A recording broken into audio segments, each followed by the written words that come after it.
Shalom Sobat Layar Renungan, selamat berjumpa kembali. Kali ini kita akan mendengarkan suatu kesaksian real yang sangat memberkati, tentunya berasal dari Bapak Ian Wardikoto dari Padang, yang telah percaya dan menerima Tuhan Yesus sebagai Tuhan dan Juru Selamatnya.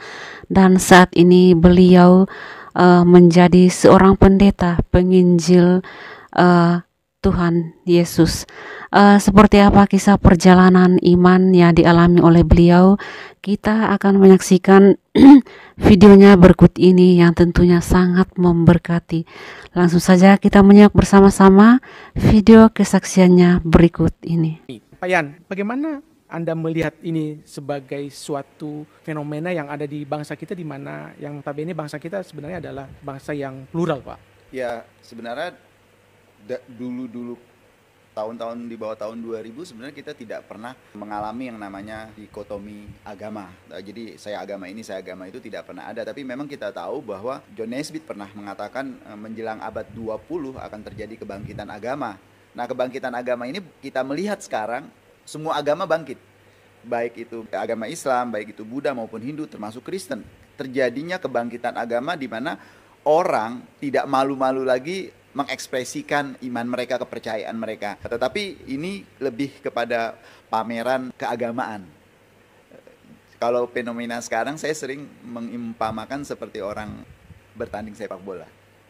Main menang-menang, main skor-skoran gitu. Jadi kita lagi ditujukan sebuah show ya, Pak? Ya, sebuah pertunjukan. Ya, ini menarik. Jadi kita akan bahas lebih banyak soal ini. God lover semua pasti ingin tahu sebenarnya latar belakang Pak Yan itu seperti apa sih, Pak? Masa kecilnya dihabiskan di mana? Saya lahir dari keluarga yang tidak percaya kepada Yesus, dari sebuah suku yang kata orang fanatik terhadap agama dan aktivitas beragama mereka. Jadi saya dilahirkan dari keluarga bukan orang percaya dan dibesarkan dalam tradisi budaya yang memang budaya dan agama itu menjadi satu. Di mana mereka punya pemahaman begini, bahwa ada istilah yang sering digunakan oleh orang kampung saya dulu adalah adat bersandi sarak, sarak bersandi kitabullah. Jadi adat mereka itu dasarnya adalah hukum-hukum syariat. Syariatnya yang mereka gunakan, hukum-hukum aturan-aturan kehidupan kemasyarakatan mereka, dasarnya itu menggunakan kitab suci mereka. Jadi agama dan budaya mereka itu hampir bercampur. Melebur ya? Ya, makanya ketika orang berpindah agama, seringkali mereka dibuang dari keluarga mereka, yang ada istilah dibuang sepanjang adat gitu. Dan Pak Yan mengalami itu? Saya mengalami itu, ya. Saya sebenarnya lahir di Palembang, Sumatera Selatan. Oh, bukan di Padangnya justru? Bukan, saya lahir di Sumatera Selatan. Usia 3 tahun saya pindah ke Jakarta dan besar di Jakarta. Setelah tamat SD sampai kelas 1, jadi SMP sampai kelas 1 SMA saya di kampung. Nah, ini yang hebatnya orang kampung kita itu. Sekarang saya lihat kebiasaan seperti ini sudah luntur, bahwa kami pada usia 13, jadi kalau agama Muslim itu menyebutnya usia akil balik, kita anak laki-laki diwajibkan berada di tempat ibadah, di rumah ibadah kita, belajar di situ. Jadi itu biasa setelah sembahyang asar. Setelah sembahyang asar kita akan ada di rumah ibadah. Di kampung kami, rumah ibadah kami itu di sampingnya biasanya ada rumah kecil tempat belajar. Jadi kita belajar hukum-hukum agama, kita belajar adat istiadat, juga kita belajar silat gitu. Cuma sekarang saya lihat hal itu sudah nggak terjadi, sehingga orang dapat ajaran-ajaran agama yang nggak ini. Ya, gitu. Dan itu di tahun berapa sih, Pak? Saya di kampung saya itu sekitar tahun 72. 72. Belum lahir, Pak, saya, Pak. Ya, Belum lahir. Lama sekali. Ya, artinya Bapak merasakan bagaimana hiruk pikuk di kampung ya waktu itu ya. Dan adat istiadat tentu sangat melekat. Betul. Ya. Tetapi tiba-tiba Bapak mengikut Kristus.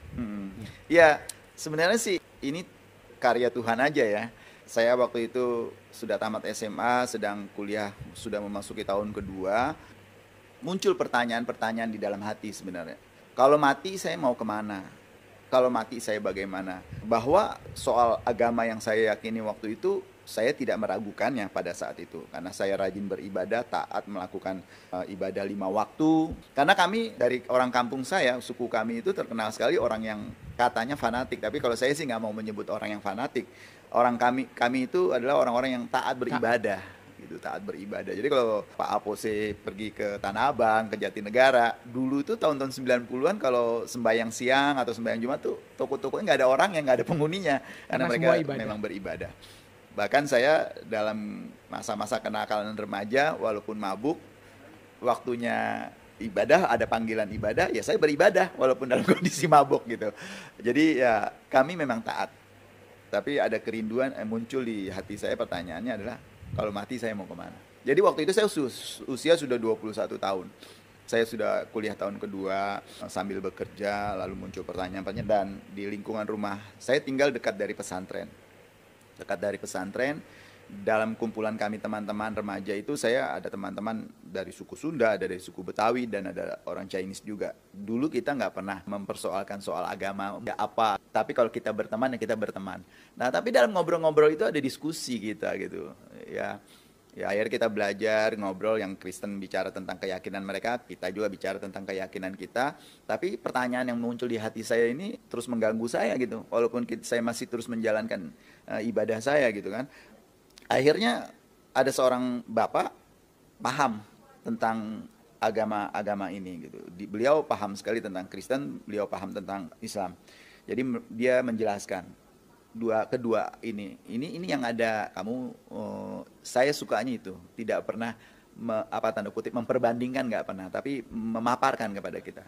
Ini loh, ini Islam itu seperti ini, kekristenan itu seperti ini. Nah, menurut kamu bagaimana? Akhirnya saya mulai berpikir, sampailah akhirnya mengambil keputusan untuk mencari buku-buku Kristen, literatur Kristen. Nah, mulailah saya membaca salah satu buku yang pertama kali saya baca itu adalah judulnya Yesus Kristus Tuhan. Nah, Yesus Kristus Tuhan. Nah, di situ saya mulai baca dan akhirnya jadi saat itu bulan Ramadan sekitar bulan April tahun 88. Saya mulai belajar mendalami itu. Di situ akhirnya saya mengambil keputusan untuk percaya kepada Yesus, dia adalah juru selamat. Jadi dulu tuh awal-awal saya percaya Yesus itu juru selamat. Jadi waktu awal saya mengambil keputusan itu, saya masih belum mau mengakui bahwa dia Tuhan. Saya baru memahami, menyadari, mengakui bahwa dia itu memang juru selamat dan penebus dosa. Seseorang yang dikorbankan, tapi saya belum punya keberanian untuk mengakui bahwa dia adalah Tuhan. Ya, dan saya juga baca di buku kesaksian Bapak yang judulnya Benarkah Yesus Kristus Tuhan, dan ada satu firman Tuhan yang mengawali buku Bapak, Kisah Rasul 16 ayat 31. Mengapa harus ayat ini, Pak? Jawab mereka, percayalah kepada Tuhan Yesus Kristus dan engkau akan selamat, engkau dan seisi rumahmu. Iya. Sebenarnya inti utamanya itu untuk menerima keselamatan itu yaitu percaya kepada Yesus Kristus sebagai Tuhan dan Juru Selamat. Itu menjadi hal yang men-trigger saya untuk mendalami lagi gitu loh. Untuk mendalami lagi, dari awalnya saya cuma mau percaya dia adalah Juru Selamat, tapi dengan membaca ayat-ayat seperti ini akhirnya saya mendalami lagi bahwa Yesus itu ternyata bukan sekedar Juru Selamat, tapi dia juga adalah Tuhan gitu. Mama saya sudah almarhum. Kita sudah berbicara ketika saya masih di kampung halaman saya masih berbicara dengan mama dan menyampaikan hal-hal seperti itu. Iya, secara mulut dia bilang iya sih, tapi bagaimana? Jadi kebanyakan orang-orang kita ini bukan takut mati masuk surga atau masuk neraka, takutnya apa kata orang. Jadi akhirnya tetap keluarga saya belum ada yang percaya kepada Yesus. Dan ini foto Bapak ya, almarhum ini Bapak ya? Ini ayah saya dan saya bersama adik-adik. Kami punya kakak satu dan satu lagi ada adik saya yang bungsu. Di foto ini nggak ada sih. Gitu. Oke, jadi Anda berempat? Kami, saya punya saudara 4, termasuk saya jadi berlima. Oh, berlima. Oke, Bapak anak kedua? Anak kedua. Ya, saya punya abang 1.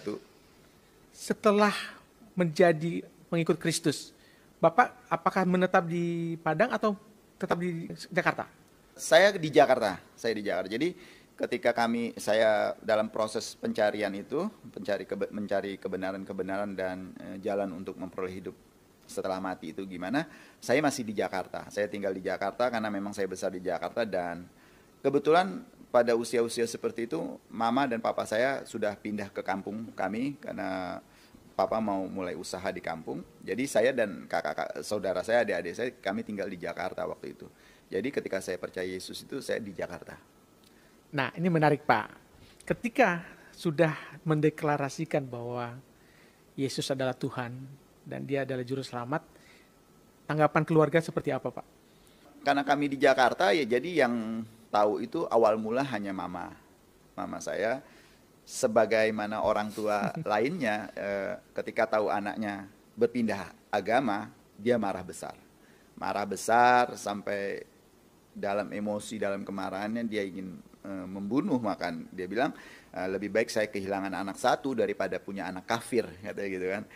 Tapi puji Tuhan tidak sampai terjadi, sudah pegang pisau mau tusuk gitu, tapi tidak diteruskan. Mungkin ucapan yang saya sampaikan menyadarkan mama saya mungkin, karena saya bilang gini, apakah saya sekarang mati atau saya tetap hidup, saya tetap percaya kepada Yesus. Jadi dia terpana dan berhenti sejak itu, dan akhirnya saya diusir dari rumah. Saya diusir dari rumah, pergi kamu, jangan, saya nggak mau lihat muka kamu lagi. Dan sejak pengusiran itu nggak pernah ketemu lagi sama mama? Jadi setelah saya diusir gitu, tapi pada 2 bulan atau 3 bulan kemudian saya diundang pulang ke kampung. Di kampung kami diadakan keluarga kumpul, nenek saya kumpul, semua keluarga kami kumpul. Lalu saya ditanya oleh keluarga besar, kamu tetap mau kepada keyakinan kamu yang baru atau kamu mau kembali kepada kami? Ya namanya petobat baru, apinya bernyala-nyala, jadi berani ngambil risiko. Saya bilang saya mau ikut Yesus. Apapun yang terjadi, akhirnya sudah keputusan dari keluarga, saya diusir, saya diputuskan, dan bahasa kami menggunakannya dibuang sepanjang adat gitu, dibuang sepanjang adat. Ya sudah, akhirnya saya kembali ke Jakarta. Di Jakarta saya pikir keluarga-keluarga yang lain bisa terima saya, ternyata mereka nggak mau terima. Dan akhirnya saya ditampung oleh satu keluarga yang bersebelahan dengan dekat dari rumah kami di Jakarta. Jadi saya ditampung sementara, itu yang terjadi. Setelah 5 tahun saya bertemu dengan mama saya, lalu kebetulan itu peristiwa kakak saya yang pertama mau menikah. Jadi mama saya datang ke Jakarta, jadi kami ketemu. Terjadi rekonsiliasi di situ.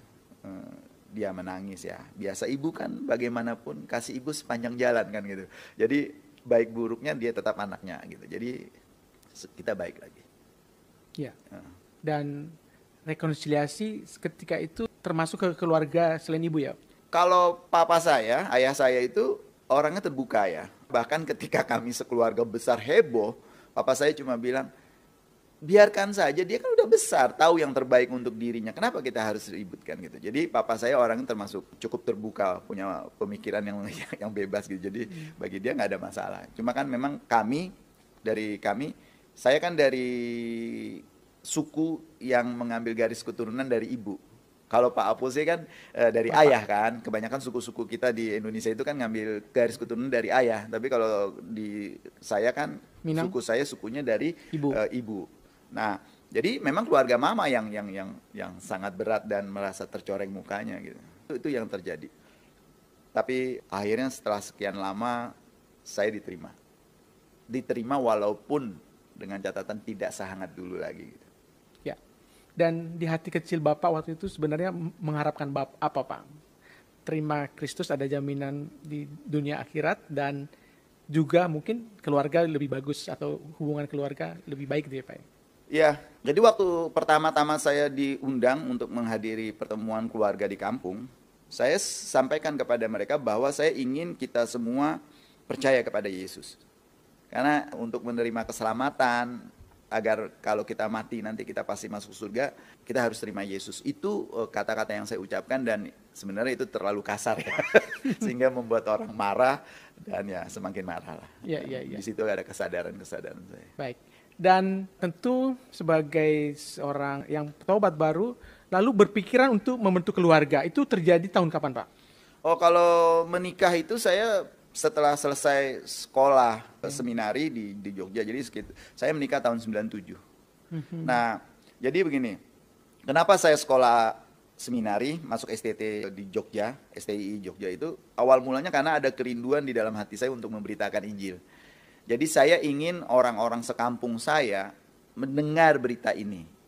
Nah, saya pertama kali memang seperti kebanyakan saudara-saudara kita yang baru percaya itu kan semangatnya berapi-api walaupun nggak punya pengetahuan, nggak punya dasar yang bagaimana berkomunikasi dan berdialog yang baik. Jadi asal memberitakan. Jadi saya suatu kali, karena zaman-zaman SMA saya sering nongkrong di Blok M. Jadi dulu zaman-zaman saya SMA itu di Blok M itu mall, gedung yang tertinggi itu cuma Aldiron namanya, Aldiron Plaza. Sekarang sudah banyak sekali dan terminal nggak seperti ini. Jadi saya nongkrong di sana. Nah, di belakang Plaza Aldiron itu ada banyak pedagang-pedagang, ada banyak toko-toko buku, orang-orang tukang jahit, itu semuanya orang-orang sekampung saya. Jadi saya beritakan Injil ke mereka. Tapi pemberitaan Injilnya sekali lagi saya bilang, saya berkata gini, kamu percaya Yesus masuk surga, nggak percaya kamu pasti masuk neraka. Nah, ketika kita gaya memberitakan seperti itu, orang marah. Akhirnya saya berpikir, Tuhan, saya harus memberitakan kabar baik kepada orang-orang sekampung saya. Tapi gimana caranya? Saya nggak tahu. Lalu saya teringat tulisan Paulus kepada jemaat di Roma. Tercatat di Roma pasal 10.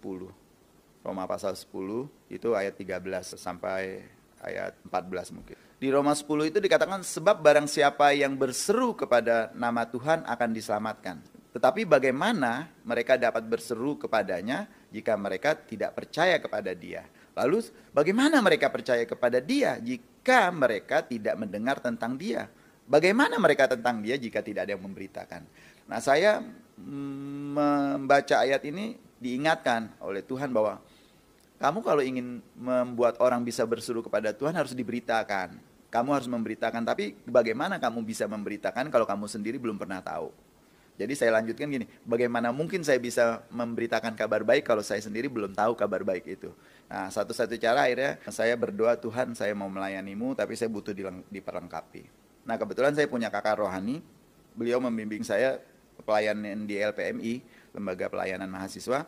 Nah, kakak rohani saya ini bilang gini, ya kamu belajar sekolah aja kalau mau melayani. Akhirnya waktu itu karena saya masih muda, doanya sombong Pak Pose. Jadi saya doanya gini, Tuhan saya mau sekolah Alkitab, saya mau sekolah di Amerika. Jadi waktu itu yang saya doakan ISOT namanya, International School of Theology, adanya di New York. Dan yang kedua saya berdoa kalau enggak Tuhan izinkan saya belajar di STI Jogja. Jadi dua sekolah ini saya doakan.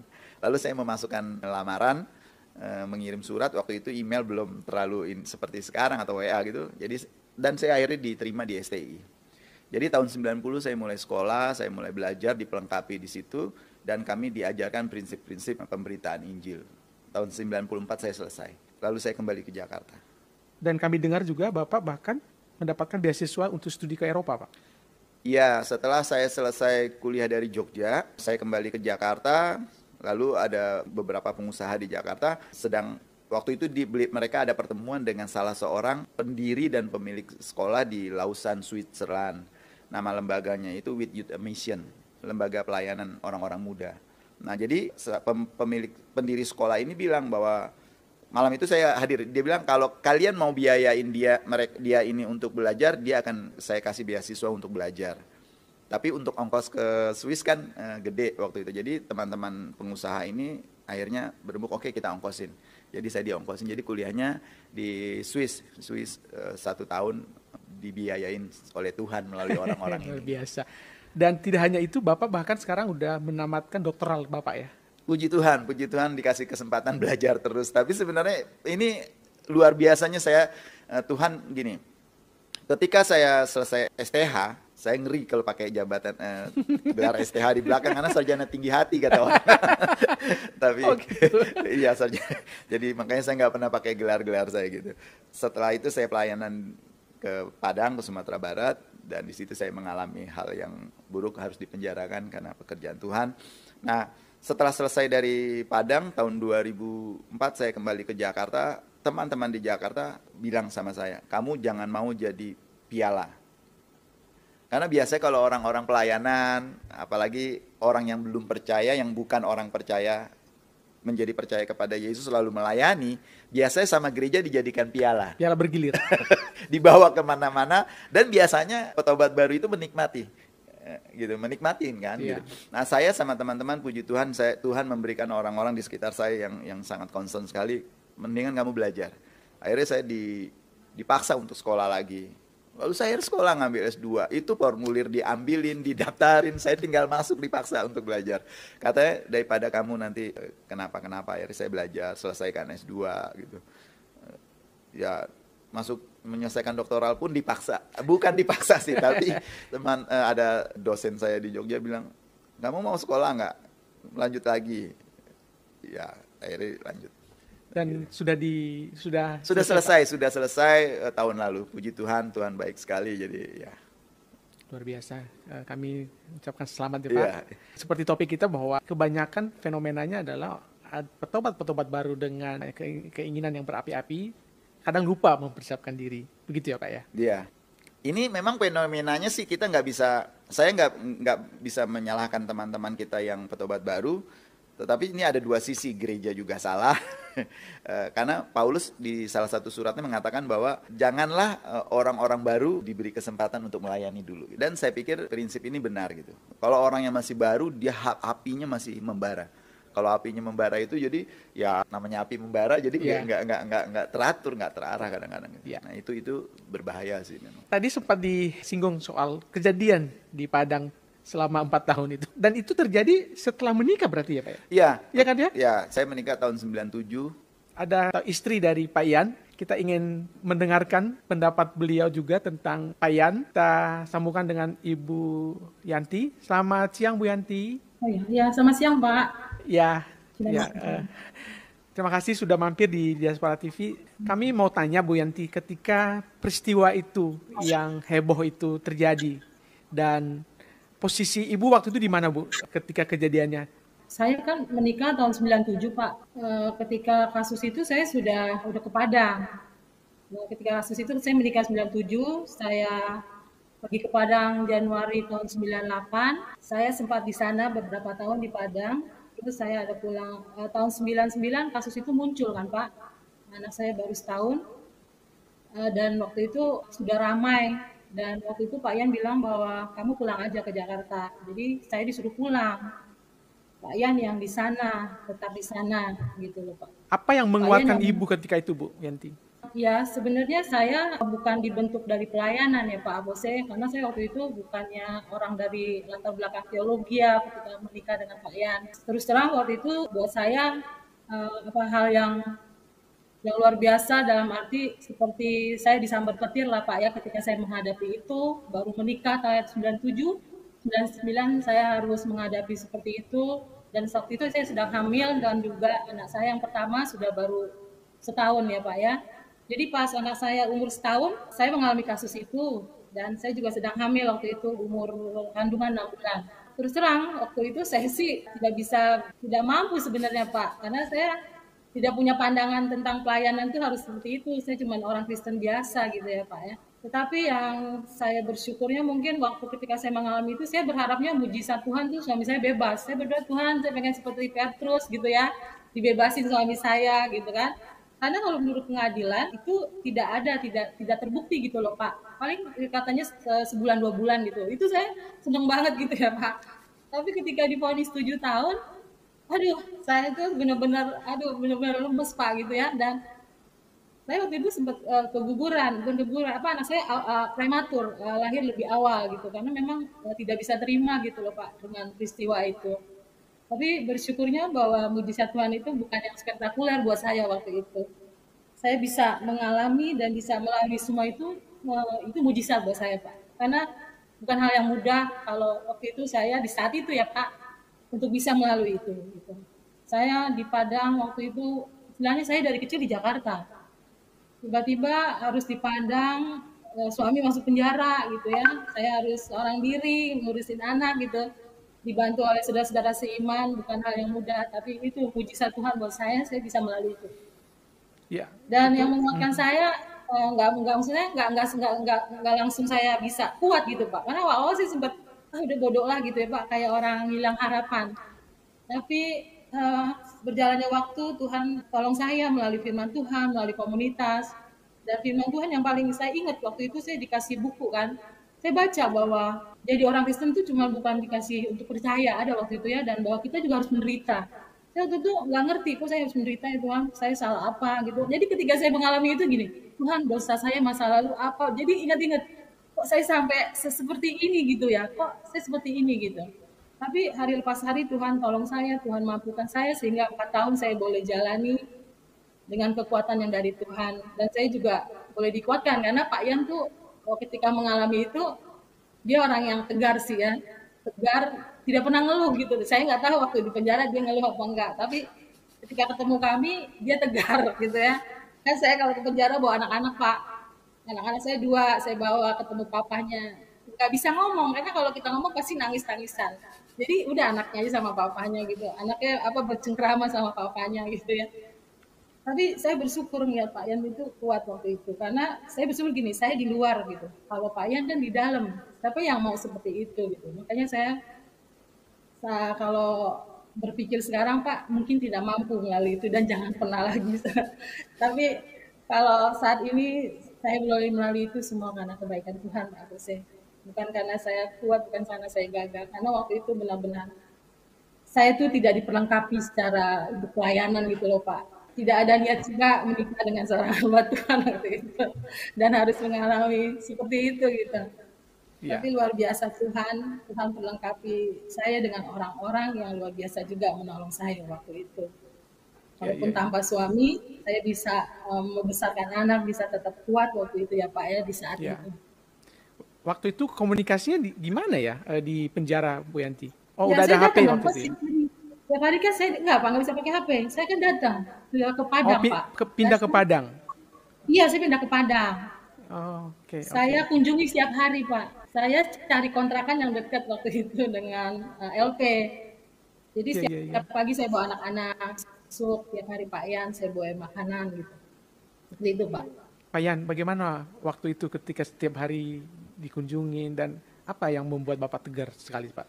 Ya luar biasanya Tuhan ya ini. Kalau saya selalu belajar sekarang, saya belajar bahwa pencobaan, persoalan, masalah, pergumulan tidak akan pernah diangkat Tuhan dari diri kita, dari kehidupan kita. Kita akan mengalami itu semua, tetapi Tuhan selalu memberi kekuatan dan sukacita, damai sejahtera di tengah-tengahnya itu. Itu hebatnya Tuhan gitu. Sehingga ketika kita melalui itu kita tidak merasakan aduh berat. Dengan syarat meyakini bahwa Tuhan menyertai dan menolong kita, itu akan menjadi ringan aja.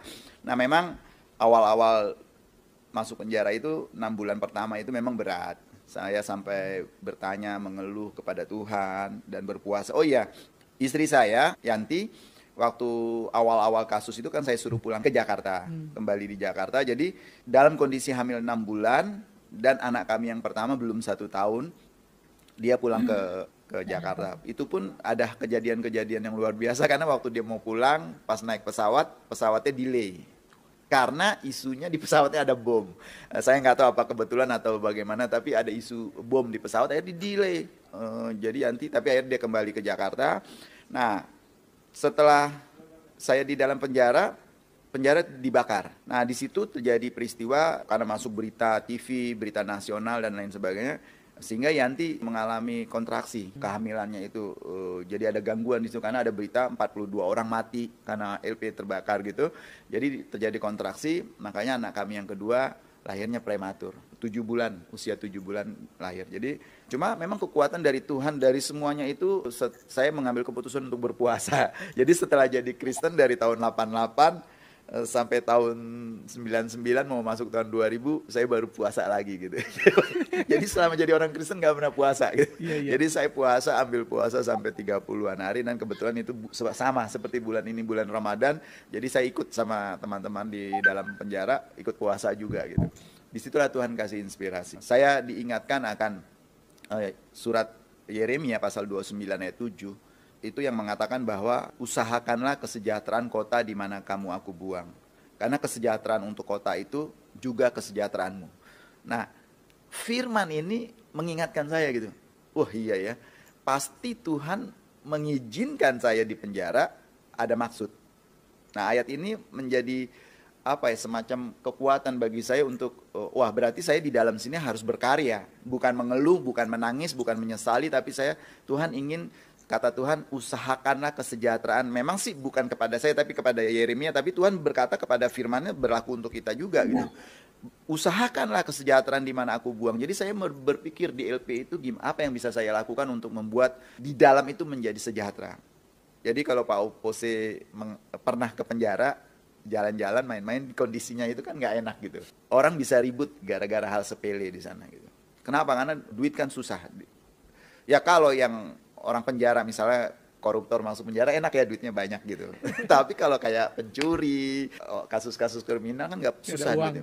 Karena kebanyakan kriminal itu mereka melakukan kriminal, kebanyakan ya, nggak semua. Kebanyakan itu kan karena mereka susah memang. Yeah. Di luaran sana mereka susah kerja, susah dapat duit, akhirnya mencuri, akhirnya melakukan ini dan masuk penjara. Di dalam penjara nggak punya duit. Nah gara-gara rokok setengah batang aja orang bisa ribut. Gitu. Nah di Padang itu orang suka makan sambal kan. Jadi kalau makan nasi itu harus pakai sambal kan. Kalau nggak pedas gitu, nggak enak. Itu gara-gara sambal aja orang bisa ribut. Jadi di situ akhirnya saya berpikir bagaimana orang-orang di sini bisa sejahtera. Lalu kita berdoa dan akhirnya Tuhan gerakkan beberapa teman pengusaha di Kota Padang itu untuk membantu kami membuat workshop di dalam penjara. Workshop, jadi di workshop itu kita bikin batako, kita bikin furniture. Jadi furniture yang kami buat di LP di Padang, LP kelas 2 Amuaro Padang itu pernah dikirim ke Kementerian Kehakiman di sini dulu. Jadi, ada program khusus ya Pak? Ya. Kita bikin furniture. Nah, kan para warga binaan atau napi itu, narapidana yang bekerja itu dari hasil itu dia punya duit, dapat gaji. Bikin batako kita jual keluar, ada yang bantu memasarkan, mereka dapat duit. Nah, dan gitu. dengan program itu mungkin Bu Yanti menjadi lebih tenang ya di rumah ketika mendengar bahwa Pak Yan berkarya di dalam penjara. Dan Bu Yanti, pelajaran apa yang bisa Ibu bagikan dari pengalaman 4 tahun ditinggal suami yang di penjara, Bu Yanti? Mungkin singkat saja Bu Yanti. Ya, kalau buat saya Pak, kita harus tetap belajar setia sih Pak. Setia sama Tuhan, setia sama apa yang Tuhan sudah percayakan buat saya waktu itu. Karena kalau saya nggak setia mungkin ya bisa lah saya misalnya kan mau berbuat apa atau meninggalkan masa-masa sulit itu juga bisa juga saya waktu itu. Tapi saya mau belajar setia juga sih Pak waktu itu. Dalam segala hal kita mau setia gitu Pak. Mungkin belajar itu. setia dan Setia aja Pak. Sampai sekarang setia bersama Pak Yan dan setia bersama Yesus tentunya ya Bu. Amin Pak. Ya. Baik, terima kasih Bu Yanti atas kesempatan yang mampir sebentar di Diaspora TV. Sampai ketemu ya Bu Yanti. Sama-sama. Tuhan berkati. Oke, Pak Yan, setelah di penjara itu akhirnya berkobar-kobar, tetap melayani bahkan sekolah setinggi-tingginya dan tentu berbuah. Di ujung telepon ada Dr. Adi Dwi Pratama dan itulah salah satu buah dari pelayanan Pak Yan. Selamat siang. Ya, selamat siang Pak Opose.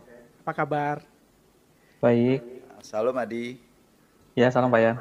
Bisa perkenalkan diri dan apa hubungannya dengan Pak Yan ini, Pak Adi?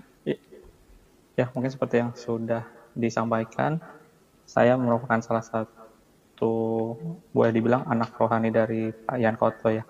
Jadi pertemuan kami itu dimulai di tahun 2017. Ya, jadi saya kurang lebihnya dibimbing Pak Yan itu sekitar 2 tahun sebelum akhirnya memutuskan untuk percaya.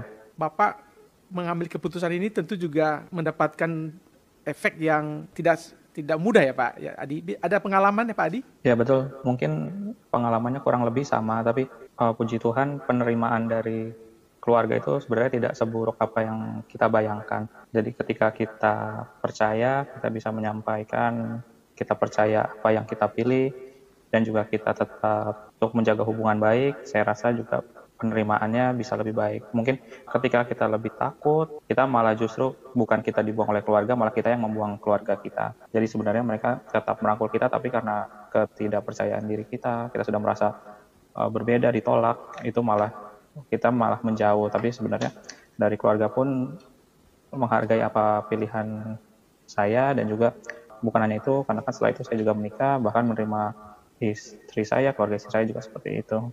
Ya, Pak Adi. Tadi topik kita adalah bijaklah menjadi pengikut Kristus. Ya. Menurut Pak Adi, menjadi petobat baru itu harus bersikap seperti apa supaya tidak terjadi seperti fenomena yang akhir-akhir ini kita lihat, Pak Adi?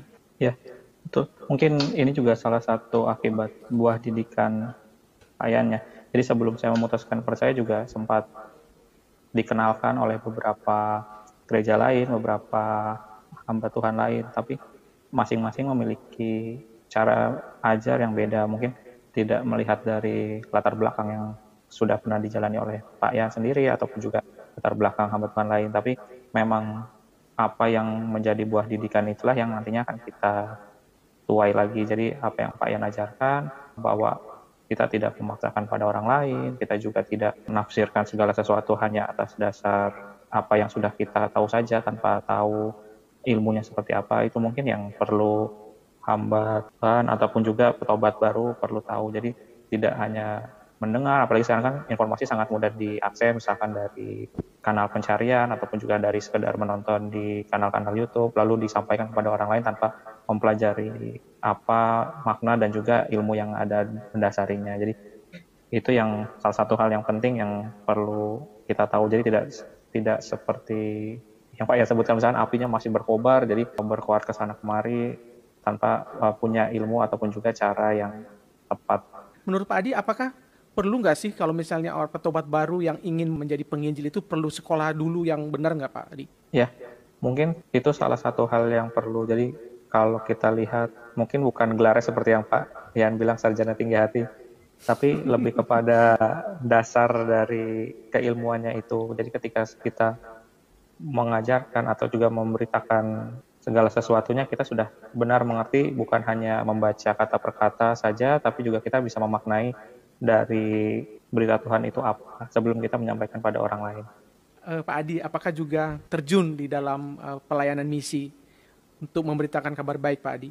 Untuk saat ini mungkin karena profesi saya, jadi bukan dari sisi pelayanan yang dalam artian pelayanan secara langsung, tapi saya ikut dalam beberapa organisasi non-untung. Jadi ketika melakukan pelayanan kesehatan, melakukan pelayanan juga seperti bakti sosial dan lainnya, disitulah mungkin salah satu pasien untuk memberitakan.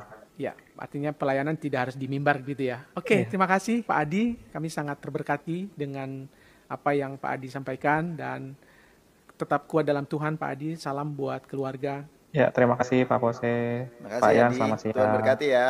Tuhan berkati. Tuhan berkati. God Lovers, Anda masih bisa ya menghubungi kami di Vimix Call dan atau bahkan bisa memberikan komentar di ruang komentar yang ada di YouTube kami. Di beranda kami juga sudah hadir teman sepelayanan Pak Yan, yaitu Pendeta Roy Rompas. Selamat siang Pak Roy. Selamat siang, shalom. Shalom. Apa kabar Pak Roy? Video saya nggak tahu kenapa nggak bisa keluar ya. Oke Pak, nggak apa-apa Pak. Kabar baik. Nah, bisa cerita nggak Pak? Kapan pertama bertemu dengan Pak Yan? Bertemu dengan Pak Yan pertama kali ini pertemuannya itu sekitar tahun 1999 apa 98? Sebelum tahun 2000 deh pokoknya. 95. Ya Pak Yan. 95 Pak, waktu mau ke Swiss ya. Oh iya malah ya. Saya sampai lupa. Iya. Oh iya, sebelumnya sudah bertemu, terus Pak Yan datang, kita ketemu lagi gitu ya. Tahun berapa itu Pak Yan? Saya nggak ingat persis. Ya. Apa yang Anda lakukan berdua sama Pak Yan ini Pak? Saat ini? Ya waktu awal-awal sampai sekarang Pak. Oh, waktu awal-awal itu waktu pertama ketemu, terus Pak Yan pergi ke Swiss, terus sekolah penginjilan dan pelayanan di sana. Kemudian balik, ini yang saya tahu ya, kita terus balik, terus pelayanan di Padang, dan kemudian ada peristiwa yang harus dialami, sekolah khusus, sekolah kehidupan, sekolah kehidupan. Kemudian setelah dari sana harus ke Jakarta, harus keluar dari sana, dan setelah ada di Jakarta, mulai lagi pelayanan yang ada di sini, meneruskan persekutuan yang ada dan kemudian menjadi gereja, dan mulai saat itu saya ikut pelayanan yang ada di gerejanya Pak Yan. I see. Sampai saat ini. Nah, Pak Roy, apa ya tanggapan atau pandangan Anda terkait fenomena yang kita angkat hari ini? Oh iya. Iya, firman Tuhan bilang, tanpa pengetahuan, kerajinan pun kurang baik.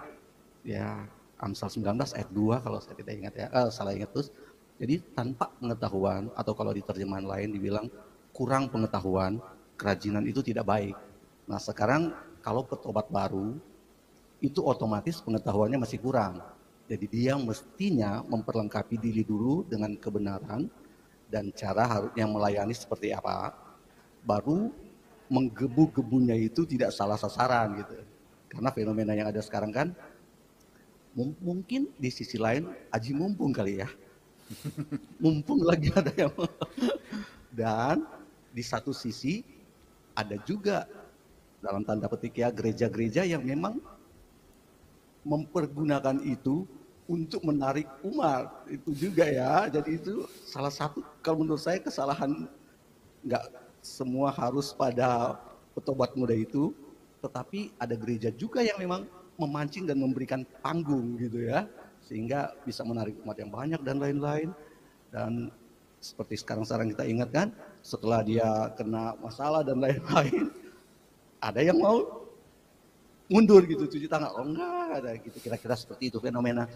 Jadi mungkin seperti itulah sedikit. Gereja harus apa Pak dalam kondisi seperti ini? Mestinya gereja itu harus bertanggung jawab kalau menurut saya. Secara organisasi dia harus bertanggung jawab buat petobat baru yang ada di gerejanya untuk memperlengkapi mereka supaya tidak bertindak salah gitu ya. Itu kalau yang ada di gerejanya. Dan kalau petobat baru di luar organisasi atau di luar gerejanya, jangan langsung mau memberikan panggung gitu supaya mereka tidak salah gitu ya. Iya. Jadi ada tanggung jawab dari gereja juga. Luar biasa Pak Roy. Pak Roy, terima kasih pandangan-pandangan yang luar biasa, mengingatkan kita, mengingatkan gereja, mengingatkan God lover semua bahwa kita harus jangan sampai salah langkah. Kita harus taat dan memperlengkapi diri terlebih dahulu. Baik, terima kasih Pak Roy. Pak Roy, makasih. Terima kasih Pak Yan, terima kasih semuanya. Tuhan Yesus memberkati. Tuhan Yesus memberkati. Baik Pak Yan, tadi agak tertarik dengan masalah Bapak di penjara. Mungkin agak flashback ke belakang Pak Yan. Kenapa sih bisa sampai di penjara itu? Itu mungkin ada God lovers yang ingin tahu masalahnya apa sih waktu itu Pak? Ini buat kita semua gereja, jemaat, saya ingin sampaikan bahwa pada dasarnya ketika kita memberitakan Injil, menuruti perintah Tuhan Yesus yang kita sebut sebagai memberitakan kabar baik, itu sebenarnya seharusnya diterima oleh setiap orang. Dan saya dari tahun 97 ada di Kota Padang melayani sampai tahun 99 itu tidak pernah ada masalah. Apalagi tadi teman kita Dr. Adi cerita, dia belajar bersama-sama aja 2 tahun baru mengambil keputusan untuk percaya. Dan boleh tadi seperti Pak Adi bilang, selama dia belajar, selama dia dialog sama saya tidak pernah menawarkan dia untuk percaya Yesus. Jadi ini yang harus kita lakukan, karena bagi kita bukan urusan kita membuat orang itu percaya kepada Yesus, itu bukan urusan kita. Urusan kita adalah memberitakan jalan kabar baik, memberitakan tentang keselamatan yang disediakan oleh Tuhan bagi semua manusia. Itu yang harus kita lakukan.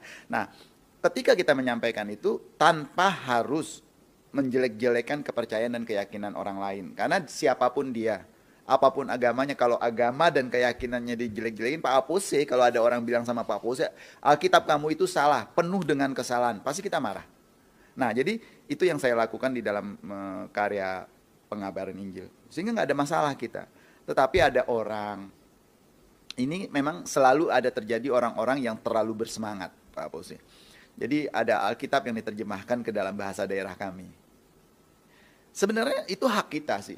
Kita punya hak, nggak dilarang, karena itu termasuk hak kita untuk belajar agama apapun itu dalam bahasa yang kita mengerti, bahasa ibu kita, bahasa kampung kita. Tapi kesalahannya adalah kitab suci kita, Alkitab kita diterjemahkan ke dalam bahasa suku saya, bahasa daerah kami.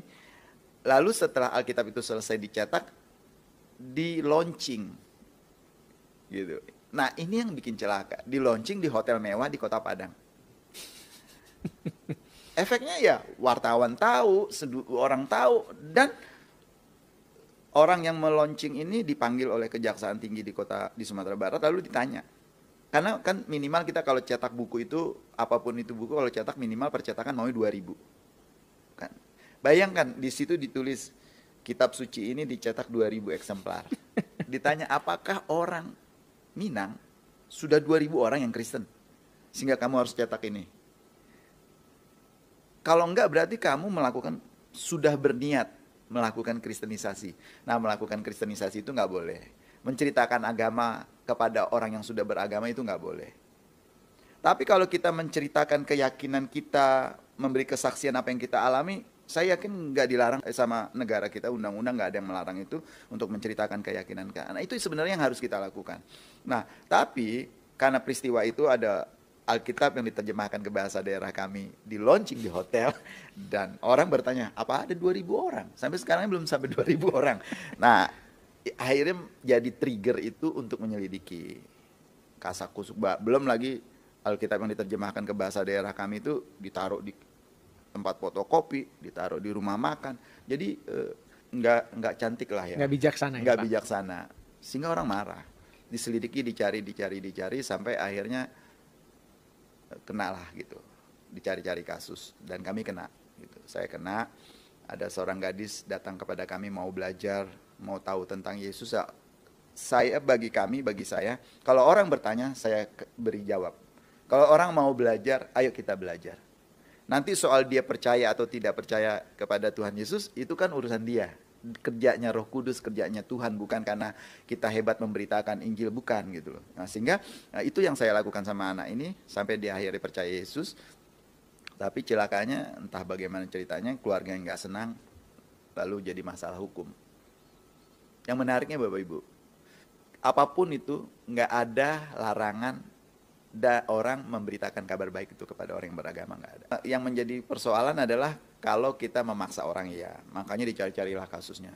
Dan saya masuk penjara bukan karena saya memberitakan Injil, tapi efek dari orang yang melakukan sesuatu yang tidak bijak gitu. Jadi kalau kita memberitakan Injil, menyampaikan kabar baik, saya yakin nggak akan mungkin masuk penjara. Kita dari tokoh-tokoh yang ada di Indonesia aja, orang-orang dari agama lain yang masuk agama menjadi percaya kepada Yesus dan masuk penjara, kalau kita selidiki bukan karena dia percaya sama Yesus masuk penjaranya, tapi karena kelakuan atau karena hal-hal yang dia buat yang tidak sesuai gitu. Saya 2 tahun menyampaikan kabar baik dan saya sering menggunakan istilah gini, prinsip evangelism. Prinsip evangelism itu adalah kita berteman, kita bersahabat sampai orang itu tahu kita, kenal kita, dan dia tahu kita orang Kristen. Konsekuensinya kalau pertama kenal itu saya kasih tahu saya orang Kristen. Nah, ketika saya bicara saya orang Kristen, saya harus menunjukkan bagaimana seharusnya orang Kristen hidup. Orang yang percaya, menjalani firman Tuhan dan lain sebagainya. Di situ timbul pertanyaan sama dia. Nah, ketika dia bertanya, kita menyampaikan. Kita nggak boleh jelek-jelekin keyakinan dan kepercayaan mereka, karena yang kita sampaikan ada apa yang kita yakini. Sampai kita berteman, nanti dia lihat, dia menikmati bergaul dengan kita, berteman dengan kita, di situ hati mulai terbuka. Kalau orang hatinya terbuka dan dia mau percaya sama Yesus, kita nggak bisa tolak gitu loh. Kita nggak bisa larang. Saya dalam beberapa kasus ada teman-teman datang kepada saya berdialog, datang ke saya mau jadi Kristen. Saya mau jadi Kristen, saya nggak terima. Nggak usah, datang aja dulu, belajar aja dulu. Kalau gereja lain Pak Apose, orang datang mau jadi Kristen, puji Tuhan, haleluya, langsung dibaptis. Kalau saya enggak, saya bilang lihat dulu, kenapa nggak mau jadi Kristen? Jadi orang Kristen enak. Kalau agama saya yang lama, munafik orang. Enggak, orang Kristen juga banyak yang munafik. Saya bilang gitu. Tukang tipu. Ya orang Kristen banyak juga orang tukang tipu, saya bilang. Jadi makanya kalau kamu mau, belajar. Tapi kalau sekarang saya nggak mau. Udah belajar aja, ikut dulu. Dan akhirnya memang belajar. Makanya saya nggak memberitakan Injil dan orang percaya karena pemberitaan itu nggak sampai 2.000, kan ada orang bangga, sudah membaptis 1.000 orang. Ya. Ini orang yang petobat baru sudah membaptis 100 orang. Saya nggak. 1 orang itu bisa setahun, bisa 2 tahun. Karena dia harus ngobrol, menikmati bergaul dengan saya dan melihat ada Kristus nggak di sini. Sampai orang itu melihat ada Kristus di dalam kita, baru dia terbuka. Ini dia murni percaya sama Yesus nantinya gitu. Kenapa? Karena kesadaran dan pemahaman dia sendiri, bukan karena kita yang tanda kutip mengintimidasi dia, agamamu salah. Keyakinanmu salah, kitabmu salah, kan gitu. Nah, kita enggak begitu. Nah, waktu saya di Padang, kita lakukan itu. Tapi ya banyak sudah yang percaya Yesus. Tapi kita tidak, itu prosesnya lama gitu. Prosesnya lama. Sekali lagi Pak Apose, enggak saya ketemu sehari 2 hari, percaya enggak. Lama kita datang ke sana. Nah, itu tidak ada masalah dan dimanapun kita pasti enggak akan ada masalah. Tapi ketika ada terjadi, tadi saya bilang saya di penjara karena ada kasus itu. Karena ada kasus orang yang menerjemahkan Alkitab. Menerjemahkan Alkitab nggak salah. Tapi ketika dia bahasa Arabnya itu dalam ria, dalam kesombongan, dalam kebanggaan dia melakukan itu, ya jadi masalah. Gitu. Nah itu saya dipenjarakan karena itu. Jadi sebenarnya bukan karena saya anak ini datang kepada kami, belajar bersama kami lalu akhirnya terima Yesus, sebenarnya nggak ada masalah gitu. Tapi karena kasus ini orang mulai selidik-selidik. Iya. Jadi sebenarnya ada kejadian besar yang ada di balik itu ya. Di balik itu.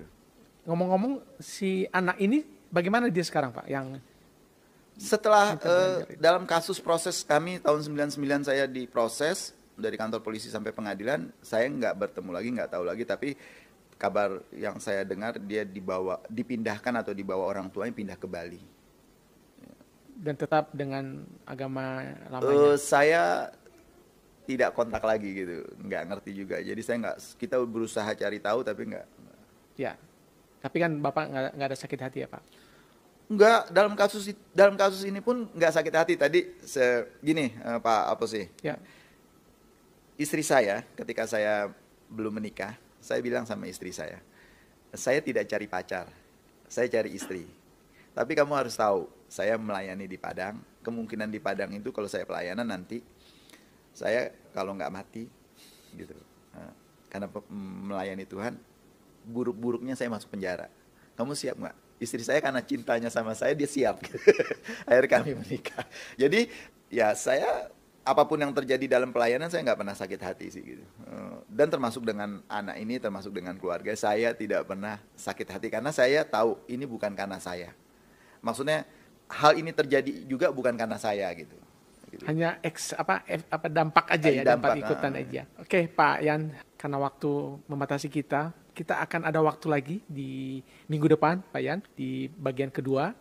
God Lovers bisa langsung nanti mengikuti pemaparan Pak Yan terkait topik kita, bijaksanalah menjadi pengikut Kristus bagian kedua, dan Bapak Ibu bisa bertanya apa saja kepada Pak Yan di hari Sabtu minggu depan. Dan Pak Yan, terima kasih untuk hari ini, dan mudah-mudahan apa yang kita bicarakan hari ini menjadi berkat bagi God Lovers semua. Amin. Mungkin ada sedikit closing statement Pak. Seperti dari tadi teman-teman saya juga yang menyampaikan bahwa kalau kita memutuskan untuk mempercayai Kristus, mari kita belajar bersama-sama. Belajar, dalami, jangan cepat-cepat mengambil keputusan untuk menjadi pelayan. Karena itu baik, tetapi sebaiknya diperlengkapi lebih dulu gitu. Ketika kita sudah diperlengkapi dengan baik, kita akan bisa melayani Tuhan dengan baik. Itu sih. Ya. Ya, secara pribadi dan teman-teman semua, tentunya kita semua sangat terberkati dengan kesaksian yang tentunya menguatkan iman kita, orang-orang Kristiani yang percaya kepada Tuhan Yesus sebagai Tuhan dan Juru Selamat kita, bukan tanpa alasan seperti yang pernah dikatakan oleh Ustadz Mu'in Siri, dan juga ada salah satu ustadz yang terkenal dari Sumatera juga yang mengatakan bahwa Nabi Isa atau Tuhan Yesus adalah dialah satu-satunya yang layak untuk dipuji dan diteladani oleh seluruh umat manusia, dan itulah yang dipercaya oleh kita sebagai orang-orang Kristen, orang-orang Nasrani, mengimani Tuhan Yesus bukan tanpa alasan, karena ajarannya yang penuh cinta dan kasih sayang kepada umat manusia tanpa membeda-bedakan dari segi apapun. Itulah ajaran kasih Tuhan yang sudah banyak dialami oleh para murtadin-murtadin lainnya. Puji Tuhan, Bapak Yan Wardikoto, kita tetap mendoakan semoga pelayanan Bapak terus menjangkau jiwa-jiwa di luar sana untuk mengenal siapa itu Tuhan. Bapak Ibu, mengenal Tuhan Yesus, kamu tidak akan menjadi teroris, tetapi kamu akan menjadi pembawa damai kepada semua orang, kepada sesama yang berbeda denganmu. Percaya itu bagi kamu yang belum mengalaminya. Tuhan Yesus memberkati, dan kiranya video kesaksian ini menguatkan iman kita. Silakan di-share jika dirasa bermanfaat, biar menjangkau jiwa-jiwa di luar sana. Tuhan Yesus tetap dipermuliakan kini dan sepanjang masa. Amin, amin, amin.